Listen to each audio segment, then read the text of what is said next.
Nash Bober, and today I wanted to talk a little bit about Snowflake's Cortex Code. It's been out for a little bit now, so you've probably played with it, or you've heard somebody talk about it, you've read some articles about it, you've seen it on LinkedIn, and I just wanted to actually walk through a use case for how it might actually be used. I'm going to role play as someone in the banking industry, so a banker, maybe at a mid-tier bank. And ultimately, I want to identify some of my customers who are most at risk for defaulting on a loan.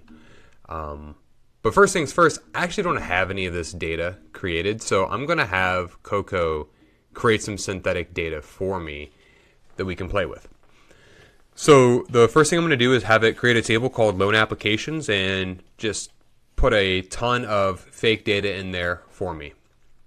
So I gave it the columns I wanted, and it actually is going to write that create syntax for me, and I'm going to run that. So it'll create that table, and then eventually it will insert into that table. And one thing to note up here, I actually told it to make it realistic because customers with bad credit scores, high debt ratios, and past defaults should be more likely to default. So just giving it that extra context. As I've talked about before, prompt engineering and context engineering are becoming skills onto themselves to make sure you're getting the result that you actually want. So I've created that table. It's now inserting data into that table, 10,000 rows. And then now it's going to go through and actually verify that data and make sure that we've got a decent distribution. We've got a pretty bell curve. We're not weighted any one way. And we'll see eventually what this comes back with.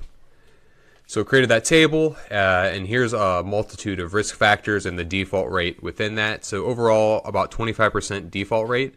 And it's saying that, hey, higher risk customers like bad credit, high debt ratios, etc., are significantly more likely to default. So now I've got my data, I've got my table created, and I can kind of slide into that role-playing mindset where I'm just a banker who's coming in here to try to find out some stuff. So I'm just going to say, using the table you just created, help me identify customers who are most at risk of defaulting on a loan. So again, not writing any SQL, I'm not writing any Python. It is just going to use natural language to answer the question. So I'm ultimately giving it an output that I'm looking for, and it'll create, everything amongst that. So I'm saying I want to know about my high-risk customers. It says, here's the 25 highest risk customers.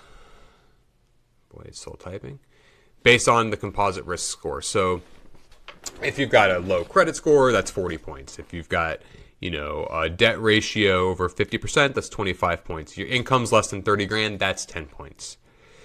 So it says key findings based on that. The top risk scores range from 119 to 150. 24 of the top 25 highest risk customers have already defaulted.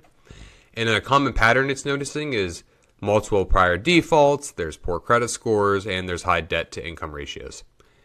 So the highest risk customer, who is ID 2295, has a risk score of 150 because their credit score is 376, a 54% debt to income ratio. They've defaulted 5 times already, and they've only making $29,000. So obviously, yes, that would be pretty high risk. And then I went ahead and said, hey, actually, here's some high risk customers who haven't defaulted yet. So these are customers you're going to probably want to create an intervention for, keep an eye on, right? So we've got customer 7075 with a risk score at 121 because they've defaulted 5 times already, and they've only got a credit score of 576. Likewise, right below that, we've got 5 more defaults and a credit score of 501. So they're a 113 risk score. Not good, right? So these are prime targets for some proactive outreach, loan restructuring, or enhanced monitoring. So as you can see, real quick and dirty, with only 5 minutes of my time, I not only created a table, loaded 10,000 rows of fake data, but then I also asked it to identify patterns and do pattern recognition for me on who are my high-risk customers. So I can then take all of these customers back to my risk department, legal, compliance, marketing, whomever I need to actually talk to, and do some outreach and some risk mitigation for these customers. So pretty cool stuff. pretty powerful, all without writing any SQL or any Python.